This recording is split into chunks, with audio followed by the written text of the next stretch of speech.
আগের দিনের আমার একটা শর্টসে আমি বলেছিলাম এই যে ওয়ালমার্ট থেকে টার্কির নেক পিসগুলো কিনে এনেছি এটা আমি কিরকম ভাবে রান্না করে খেলাম আর এর স্বাদ কেমন সেটা জানাবো।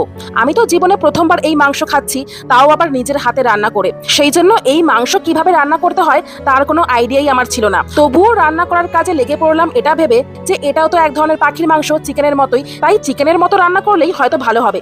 সেই জন্যই সেই প্রসেসেই রান্না শুরু করে দিলাম। ওই তো প্রথমে মাংসটাকে হলুদ, নুন, দই, লেবুর রস আর টমেটো, কাঁচা লঙ্কা, আদা রসুনের পেস্ট আর একটু সর্ষের তেল দিয়ে ম্যারিনেট করে খানিকক্ষণ ওয়েট করার পর কড়াইতে তেল গরম করে জিরে, শুকনো লঙ্কা, তেজপাতা ফোড়ন দিয়ে কুচি কুচি করা পেঁয়াজটাকে হালকা ভেজে নিয়ে ওর মধ্যে ওই ম্যারিনেট করা টার্কির মাংসগুলো দিয়ে কিছুক্ষণ ভালো করে কষিয়ে নিয়েছিলাম। তারপরে কিছুটা মিট মশলা আর তার সঙ্গে জিরে গুঁড়ো, ধনে গুঁড়ো, লঙ্কার গুঁড়ো আর খানিকটা নুন আর মিষ্টি দিয়ে আবারও ভালো করে কষিয়ে নিয়ে গরম জল ঢেলে দিয়েছিলাম। ভেবেছিলাম মাংস রান্নাটা এইভাবেই কমপ্লিট হয়ে যাবে, কিন্তু শেষে যে এইরকম পরিস্থিতি হবে বুঝিনি। নিচে দেওয়া বড় ভিডিও লিঙ্কে এই রান্নাটির পুরো ভিডিওটাই আছে।